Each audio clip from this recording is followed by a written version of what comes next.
Hello and welcome to the Ray Show podcast. I'm your host, Johnny Ray, and as always, we are recording from beautiful downtown Athens, Georgia.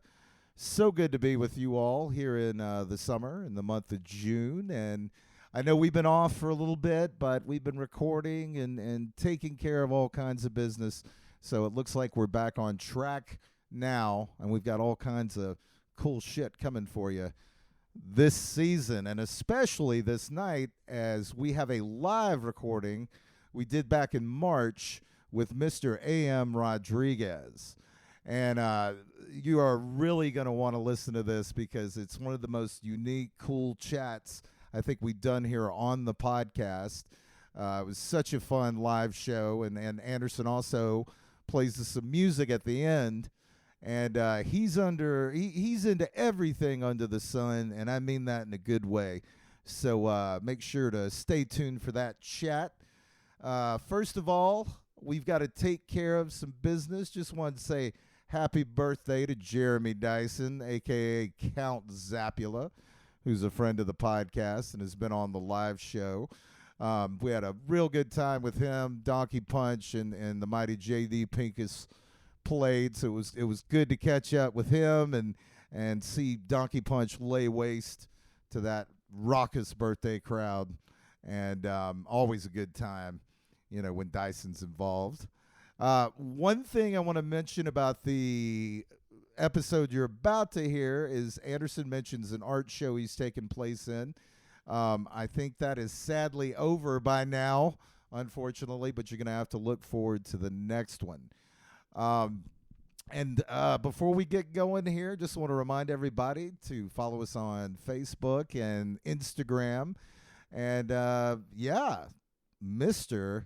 A.M. Rodriguez, take it away, sir.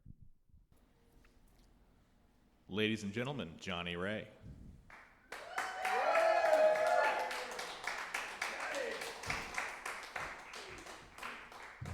Hello, everybody, and welcome to the Ray Show podcast. I'm your host, Johnny Ray, and this is my good-looking co-host, Jack Slayton. Say hello to him.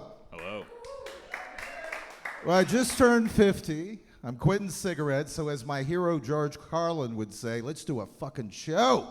So I'm so glad to see everybody here, and we got a really good one for you tonight. We've got A.M. Rodriguez, who's just this badass musician, sound engineer, artist, writer, filmmaker, scientist, and I mean, he's just a Renaissance man. So he's going to be talking to you tonight, a bunch of cool shit. But hello, everybody. It's been a little bit. Glad to see everybody here. As you know, we are moving into, or we're well into an election year. So don't worry about that. This podcast is not going to turn into a political podcast. I can't think of anything more boring than me up here standing and talking about politics.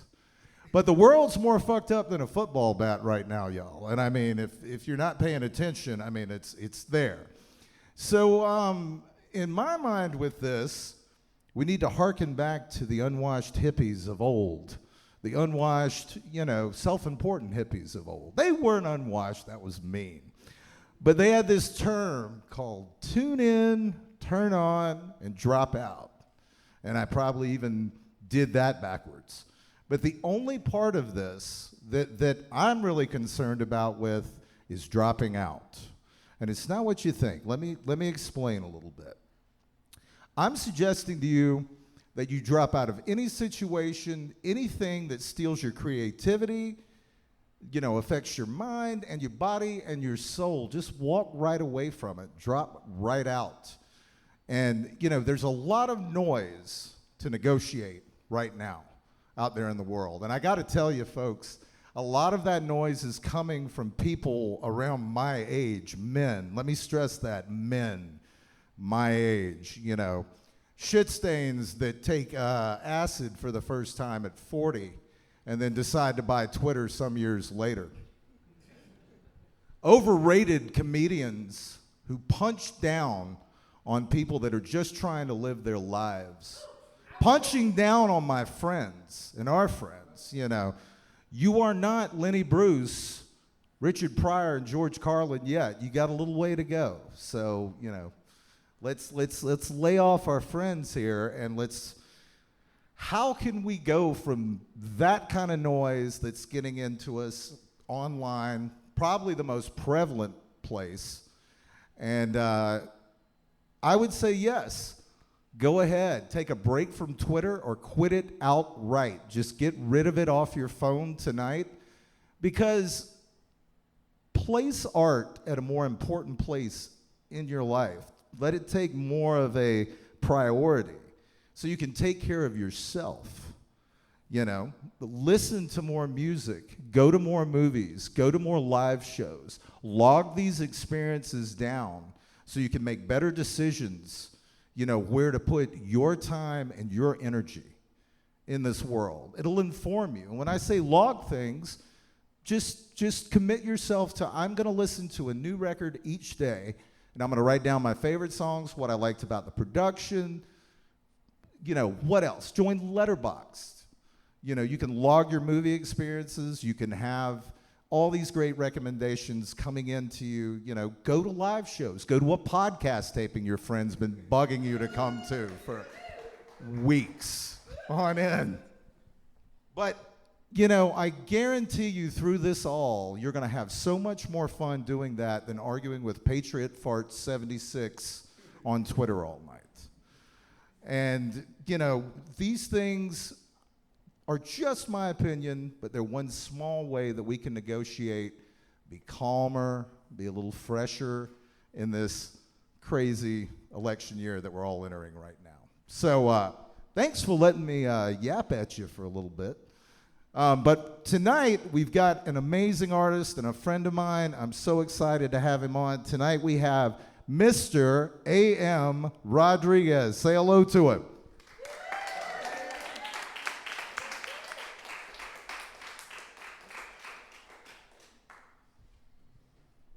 Hello, kind sir. Your throne. Anderson's also Hello. doing sound, so he's like really multitasking tonight. Got my sound iPad down here. 500 sucks in here, 630 sucks in here, 1250 also not ideal frequency. Well, good to see you, sir, and thank you so much for doing this. So we've known each other for a while now, and I can't really pin you down on any one artistic thing that you do. And I think that's one of the highest compliments I can give somebody. You really are kind of a Renaissance man in the way you live and the way you view art. So which of these, music, writing, we're going to get into the other work you're doing, which of these is most you feel important to you, and what was your entry point into that? It's actually interesting that you use that term. I heard the term Renaissance man like when I was a small child, and like a lot of things when I was a kid, I didn't understand necessarily what was being talked about at the time. I was probably 6 or 7, but I was like, is this Danny DeVito? Is this Leonardo da Vinci? Oh, it's a concept. Okay. It's someone who just works on a bunch of stuff at once, or like works on a bunch of stuff at any given period, focusing on maybe one thing. And I thought that was interesting, and I was dabbling in playing music at the time, as a lot of children are, where it's like, hey, here's an instrument, you're going to learn it. And that ended up not sticking or being a great way for me to learn an instrument and like have it processed in any way that sticks with you. But it did kind of spur me at the notion that I was like, well, I like reading, I like writing. Pretty much as soon as I could, I wanted to figure out how to tell stories.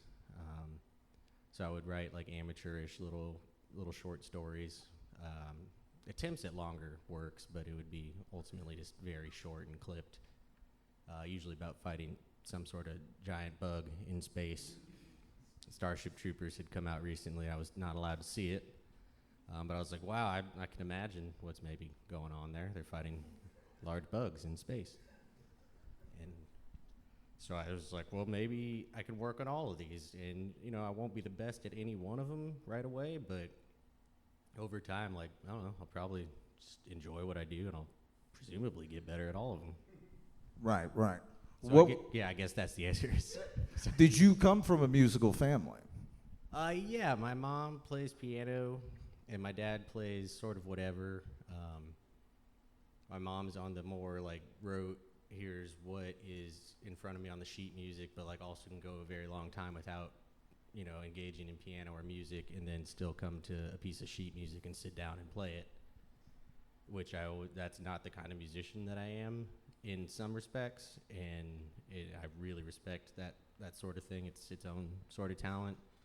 And my dad's on the other end, where he's just very creative and like naive in his approach, in the sense that like he doesn't know music theory, but he can hear stuff by ear and pick it out and sort of translate that to whatever instrument. And I'm closer to that end, but I do have a balance of both, and it helps in a lot of scenarios. Now, did you start out more in the country genre, or were you a punk rock kid? Definitely a punk rock kid, but I'd always hear. There would be times where I didn't have my parents were on the younger end, so I was hearing a lot of just what was popular on alternative radio. And we lived in Southern California for a time too, and so there would be some like pretty forward stuff, like stuff you wouldn't hear necessarily on radio back in Texas or elsewhere in the country.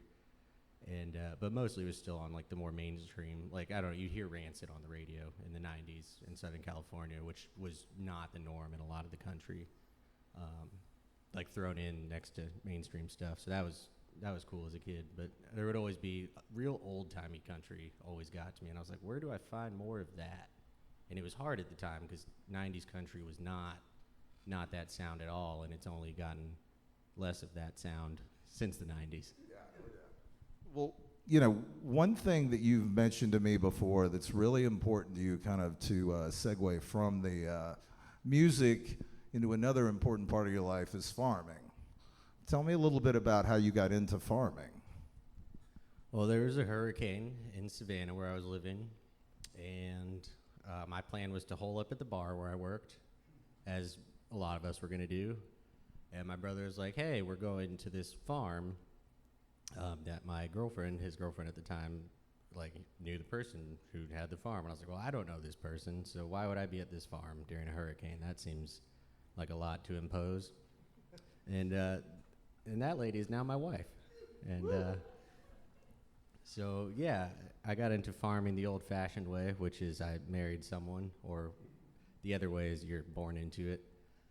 Typically, it's not something you really just pick up and do in modern days for the average person. We're very disconnected from our whole process of eating from start to finish. With some of us, I'd been a line cook before, and that was, to me, still far more than the average person gets in contact with their food in modern society. But to farm and to do it organically and in a way that was aiming to be as sustainable as possible was terrifying, to be frank. What was terrifying about it to you? Just seeing how much physical and resource effort goes into like one piece of corn done properly is very, very humbling,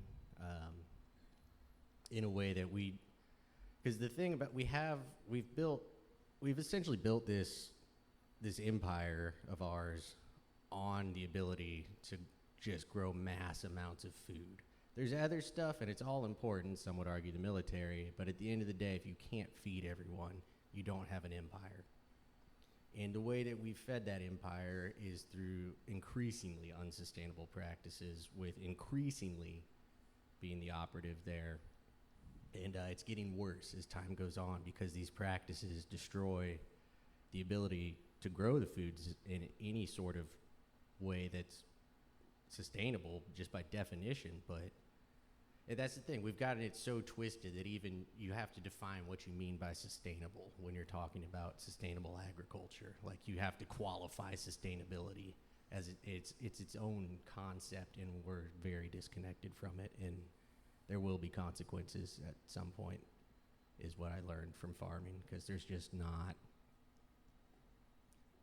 we have monocropping, and it's just a practice that, while it can produce a massive amount of food, is not sustainable in every sense of the word, and destroys the ability to really use that land for much of anything else on top of its original purpose, which is just to be land. It's heartbreaking. And like, by you, how involved are you in it now? None, sadly. That's kind of the crazy thing. That's how fast you can be removed from it again. You have to make it has to be, in this modern day, it has to be some part of your life, and it can go away like that. And that's one of the very sobering aspects of it.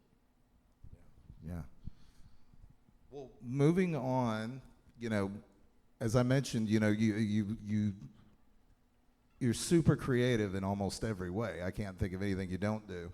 But your artwork, you've been really focusing on that. Anderson's been doing some of the posters for some of our movies here at Cine when we don't have but it's like people will come in and want to like bid on the posters. So I'm like, it's not for sale, I'm sorry.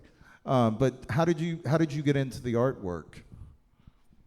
I think like a lot of people in punk scene, I was just making flyers, just DIY flyers, and trying to make album art when I was a kid, but mostly just flyers were the only thing where I was like, well, I can trace some stuff and I can try to make the font look like other fonts I've seen, but it never developed very much. And then once I got married, my wife went to SCAD for art, and she had a lot of supplies and a lot of know-how, and there is a barrier to entry in a lot of visual arts that people don't talk about, because it's depending on what you're working in, it's not that much. But depending on what medium you want to work in, it's also like an insurmountable startup cost. Like, for instance, I would love to try sculpture more. It's just not going to happen. I don't have the money. I don't know anyone who has the equipment. So it's just, something I'm not going to do. I can make little, clay works, but I'm not going to be able to work in the medium in the fashion that I'm really curious to try it out. So in that same fashion, I'd never been able to afford enough paint to really just, afford to dick around with paint. Like, it costs too much money for me to learn how to do it. So to be presented with time from living on a farm, because once you're on a farm, you're on a farm, and having some spare materials to use, it was, it really just kind of kicked it off, and I just had fun with it. Now, did she guide you with her knowledge, and or were you already pretty much kind of self-taught? We were sort of both careful, and I'll give her a lot of credit for recognizing this as well. But having worked in enough fields of art myself, I could recognize that there's a sweet spot of like trying to learn a new art form where you have this naive approach on one hand and you have a more like kind of formal, rigid approach on the other. And that's kind of, learning music theory versus, sitting down and starting to fuck with effects pedals and just like see what happens with noise. Depending on the person, you can have great success with either or with a mix of both. Yeah. So that's right on. Trying to split the difference between being incomprehensible in metaphor and talking directly. Well, so me and you've talked a lot about this, and you're going to be presenting at some conferences this year. And that's so exciting to me, and I'm so excited for you. Could you sum up a little bit what you're going to be undertaking in this endeavor? Yes. And that's as simple as I can put it. The long and short of it is I was thinking about going back to school. And I've always been interested in science. My undergrad was in literature, so very much not science. I got out of the science programs as fast as possible, which is unfortunate because I didn't get far enough into any science programs to learn that I actually really am fascinated by it, and I'm actually not that bad at it. Because I was like, well, I'm not touching the math with that from, 100-foot pole. And again, it's kind of a shame because I didn't understand what math was. It had never been presented to me as analogous to poetry or more of an art form, but it really very much is, I see now. Math is used in science. It's what's considered unreasonably effective in science. But at the end of the day, it kind of is a very creative way to just interpret what you see in the world in the most reduced form possible, which is very, very familiar to me from working in poetry and songwriting. And it took me a couple months to piece it together. But once I realized that, I was like, why is this process not completely alien? And it's because it's very similar poetically. But so anyway, I was that kind of student in school and focused on that kind of things more than like hard science. But I was just thinking, well, maybe I could go to school for neuroscience. There's some things I'm curious about. And I had a few ideas I wanted to explore. Neuroscience is complicated as a field in that there are many different ways you can approach it. No one even, quite agrees on what all compromises the umbrella of neuroscience and what fits under it. So I was looking into different programs and seeing who might even be interested in the sort of approach I wanted to take. Long story short, I had just a flash of an idea. To see if that idea was possible, I had to do a pretty good amount of initial research. By the end of that, I realized that not only was that idea possible, it was what's considered novel, which is that it's possible in a framework that's consistent enough to be its own theory. And I had to talk to some scientists to kind of get to that point, and that was the jumping off. And from there, it had implications about the nature of consciousness, which I'm proposing in my talk is a biophysical mechanism that I believe I've identified, which sounds absurd, and I wouldn't have pegged myself to do that 5 months ago, but it just kind of worked that way. But the other major part of that is the implication of if this biomechanism was what I thought it was, it had implications on the nature of time and reality. And to get into that, I had to go look at quantum physics, and I've always considered time as, my conception of time is that it's eternalist in nature, which is to say that every moment exists for the entirety of everything.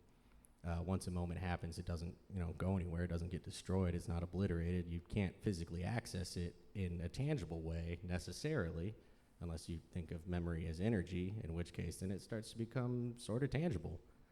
But so there was the nature of reality, and basically real quick, to get back to consciousness, I had to take a real big dive into modern physics. So did this, and I don't mean this in any way cavalier, did this freak you out when you started getting down this rabbit hole of research? The consciousness area a bit, and then the physics area a lot. Right. I just love how you say, I had to check out astrophysics for just a little bit, and then I had to, but that just shows how brilliant you are, and the feedback has to be encouraging of the people that you've spoken with about this. There was the proper ratio of holy shit to what are you talking about? And that struck me as a good balance that I had more to pursue. Well, what's your biggest, how are you approaching these presentations at a conference? You faced audiences with a guitar. This is a whole different thing. What are you gonna plug in up here to maximize that event? I was curious myself until tonight, and it appears that I have no problem talking about it immediately and at length. Right on, man. It's something like this is I'm so proud of my friend, and it's something so interesting to be talking about these days, this day and age. But what can everybody do to support you on that? I have one album out of. I recorded everything. I played on it. I'm real proud of that. Listening to that, I don't know, doesn't really do anything for me necessarily, but I would think it's cool to just have more people hear that. It's an amazing recording. Thank you. And everybody give him a hand on that. Seriously. Just to put out a record is one thing, but to be doing all these other things. So what would be the best place for our listeners to get in touch with you about your artwork? And you do have I know you have an upcoming art show. Yeah, over at Manhattan, starting on the 14th of March. That'll be hanging up over there with a couple of friends and my buddy Jeff Rapier. We're going to have a few others, and we'll just be taking over the walls at Manhattan, and I've got a few new works for that. Hell yeah. Give it up for Jeff Rapier, too. And who else is going to be on that? Gary Autry and Sam Balling, two fine gentlemen. So, yeah, is this your first art showing? This is my first part in a limited group showing. I've had stuff in big group showings, and then I've had one solo show. So this is my first in kind of like a more like, hey, here's, 4 people with like a pretty tight-knit aesthetic. Or not tight-knit, but stuff that fits together as like 4 people versus, here's a large group that you submit just, 1 or 2 pieces to. Right on, man. I've got an original A.M. Rodriguez on the wall, so I implore you all to go down and check this out. And check out Jeff and Gary, Sam, all of them, great people. Well, you're going to play some music for us, aren't you? And I guess I should use this real quick to mention I have an art Instagram, A.M. Rodriguez Art, and a music one, A.M. Rodriguez Music.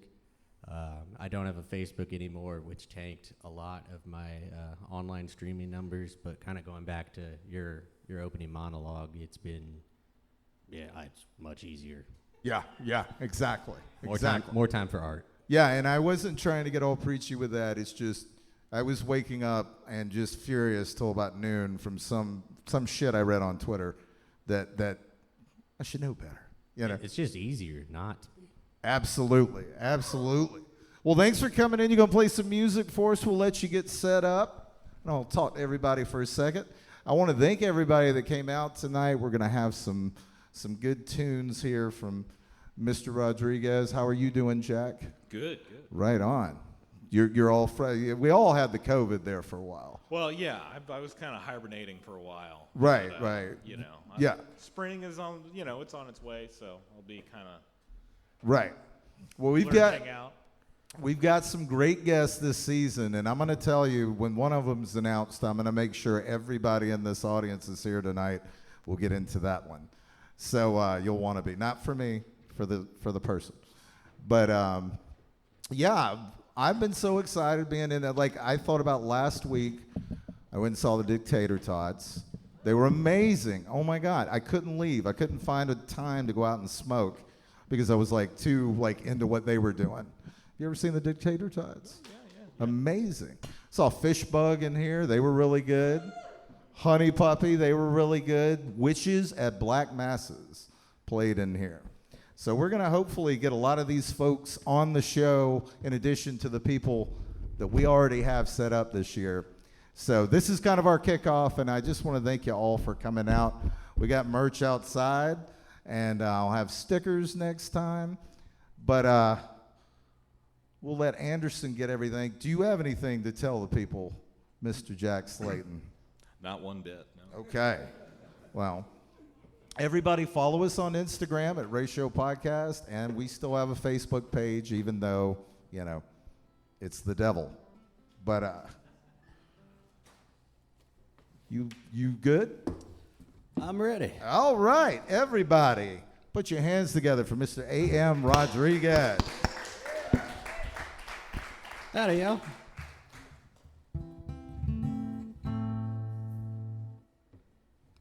I got a few songs for y'all. This is a story song called Waco.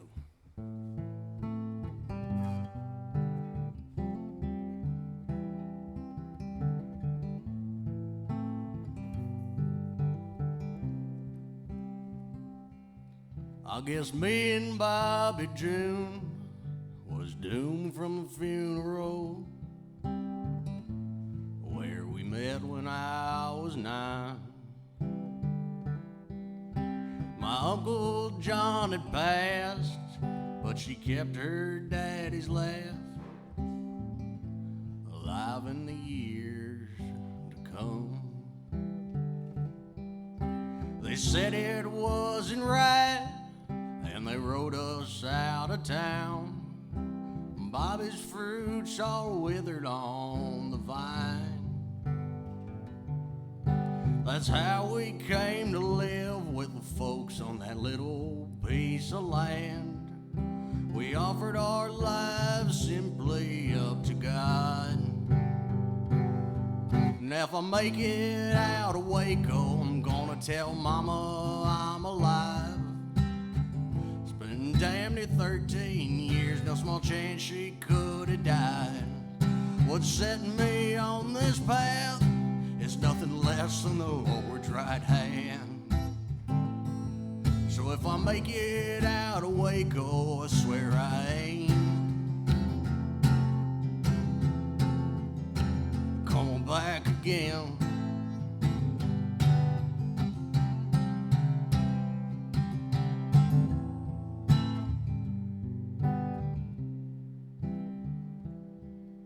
Our early years with the church saw hard lane and harder work, meeting under providence above. The king played guitar for us as he sang at the end was coming near. Didn't notice how his message changed over the years. Bobby took quickly to the guns as her hair grew past her waist. We read the word and prayed on war each day. She bruised every time she spilled her milk, till we were no longer in love. She was God's alone, I couldn't want her more.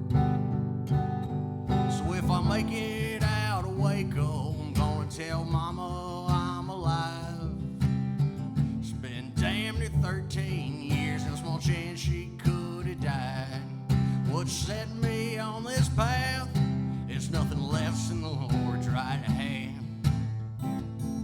So if I make it out of Waco, I swear I ain't coming back again.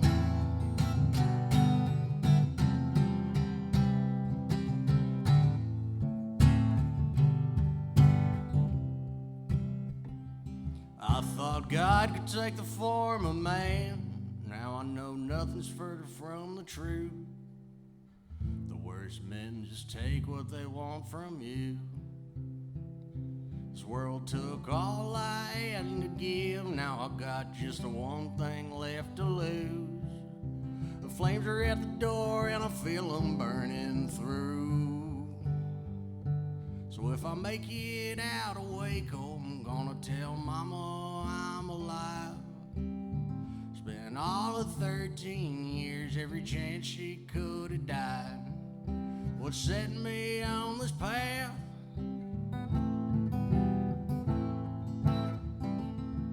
Oh, it's funny how I saw clearly only once the gunfire began.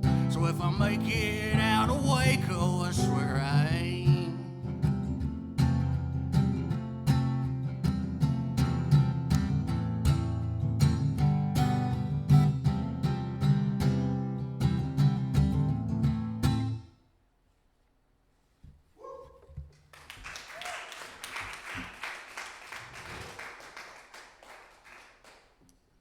Thanks. That's a song called Waco. It's about what happens if you trust a grifter.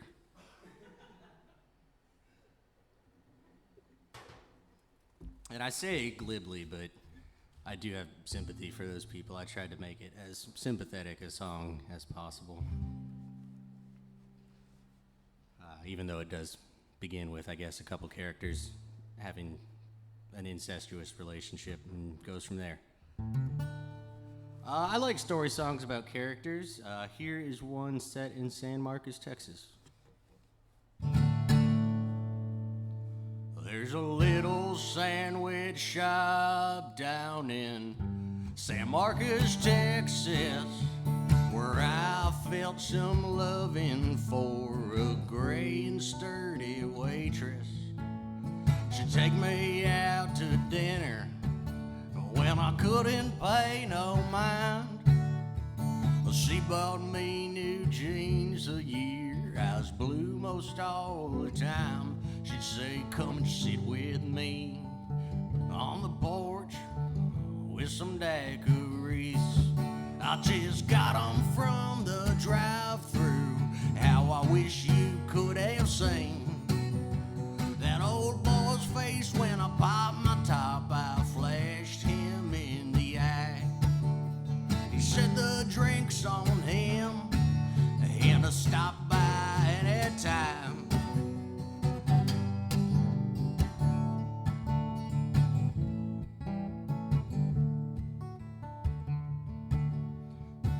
She shared a 3-room house with a line cook and his wife. It sat up on a hill above those drunken students' lives. She'd let me spend the night when he worked the late shift. She had many other lovers, yeah, it was about me. He'd love to bitch. He'd say, why don't he take no jobs no more? Does he think he's better than me? I ought to knock his ass straight to the floor. Maybe then he'd say, there's leaves on the trees and all them college girls do love to smile. Why don't you take him to the river? Let him drink a while. She'd say, come and sit with me on the porch with some daiquiris. I just got 'em from the drive-thru. How I wish you could have seen that old boy's face when I popped my top. I flashed him in the eye. I said the drink's on him. He said, yeah, stop by any time.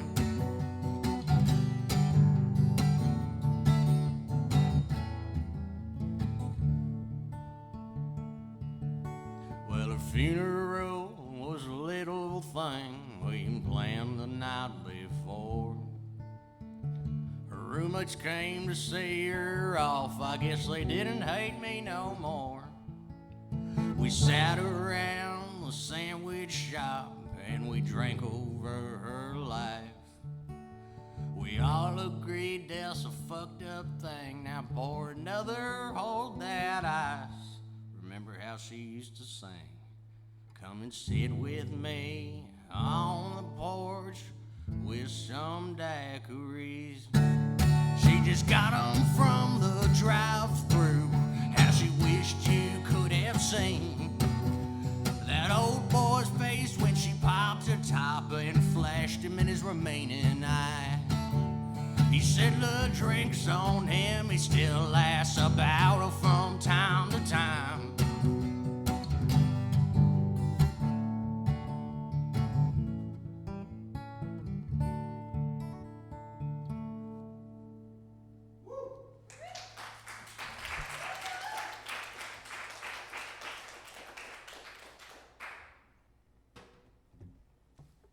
Thanks, y'all. Thanks, Johnny Ray, for having me. Thank y'all for hanging out, watching, listening. Thanks anyone checking this out at home. Thanks for Cine to having me. And thank you to the sound engineer.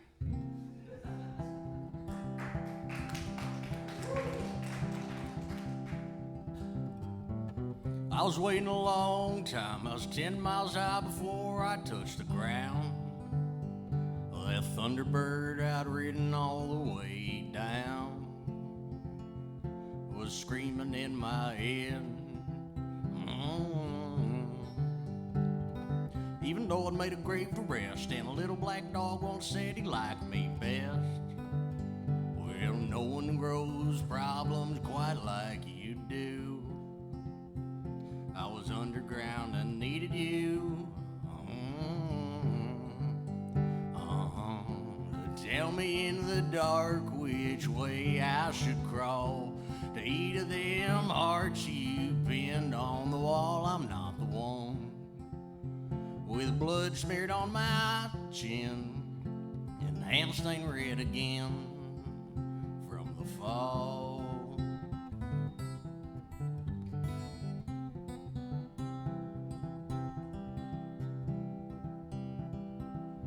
Now my big black dog's in the field to play while This blue-green grass tickles on my brain.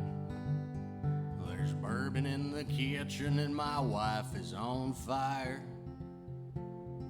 It's been one hell of a cookout. And in the morning I'm going down to Old St. Joe's, get my butt back from the bank in the hospital.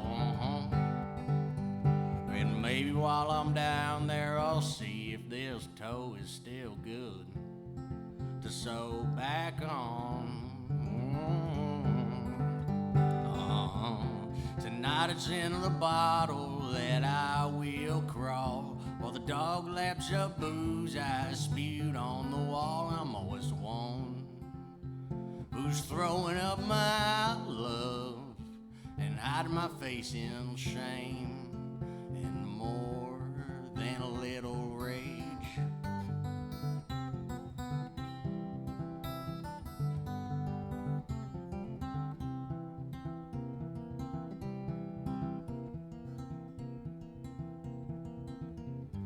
I'm a grease thing fulfilling magic flowers, smoke through the night till the morning's later hours.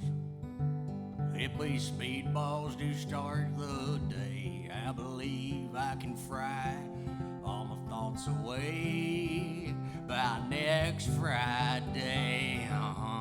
You'll find me again at the end of that week, drinking so slowly like I never learned to speak. And it won't be the worst that I have ever been, but it's a pretty long way to fall. At some depth, the whole cave's in.